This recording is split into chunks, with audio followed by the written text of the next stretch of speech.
അങ്ങനെ കുട്ടി ബ്രേക്കെല്ലാം കഴിഞ്ഞ് ബാക്ക് ടു ട്രാക്ക് എത്തി ട്ടോ. ഇന്ന് മൺഡേ ആയതുകൊണ്ട് തന്നെ വർക്ക് ഫ്രം ഹോം ആയിരുന്നു. അതുകൊണ്ട് തന്നെ വീക്ക് വളരെ സ്ലോ ആയിട്ട് സ്റ്റാർട്ട് ചെയ്യാൻ പറ്റിയിട്ടുണ്ടായിരുന്നു. സത്യം പറഞ്ഞാൽ മൺഡേ ചൂസ് ചെയ്തത് എൻ്റെ ഒരു ഓപ്ഷനായിരുന്നു. ആകെ എനിക്ക് വെനസ്ഡേ മാത്രമായിരുന്നു പറ്റാത്തത്. കാരണം ഞങ്ങളുടെ ടീം മീറ്റിംഗ് മോസ്റ്റ്ലി വെനസ്ഡേയ്സിലായിരിക്കും. മന്തിൽ ഒരു വട്ടം ഉണ്ടാവാറുള്ളൂ.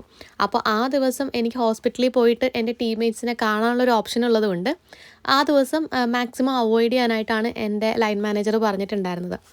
സത്യം പറഞ്ഞാൽ മൺഡേ മാറ്റി ഫ്രൈഡേ ആക്കിയല്ലോ എന്ന് ഞാൻ പലതവണ ആലോചിച്ചിട്ടുണ്ടായിരുന്നു. ഫൈനലി മൺഡേ തന്നെ ഫിക്സ് ചെയ്തു.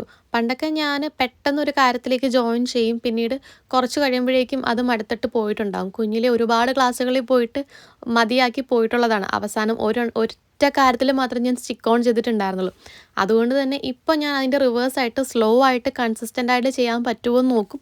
അങ്ങനെ പറ്റുമെങ്കിൽ മാത്രം അങ്ങനെ കണ്ടിന്യൂ ചെയ്തു പോകും. ഈ വർക്ക് ലൈഫ് എപ്പോഴും ഭയങ്കര ജോയ്ഫുൾ ആവണം എന്നില്ലല്ലോ. അതുകൊണ്ട് തന്നെ മൺഡേയ്സ് കുറച്ച് സ്ലോ ആയി സ്റ്റാർട്ട് ചെയ്ത് പിന്നെ ട്രാക്കിലെത്തി ട്യൂസ്ഡേ തൊട്ട് ഞാൻ കണ്ടിന്യൂസ് ആയിട്ട് വർക്ക് ചെയ്ത് ഫ്രൈഡേ ആകുമ്പോഴേക്കും ഏകദേശം എക്സോസ്റ്റഡ് ആവും.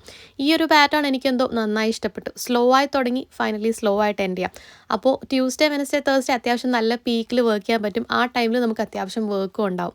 അതുകൊണ്ട് തന്നെ ആ പാറ്റേൺ ഇപ്പോൾ നന്നായി പോകുന്നു. ലൈഫ് ഭയങ്കര സ്മൂത്തായിട്ട് ഹാപ്പി ആയിട്ട് പോകുന്നു കേട്ടോ.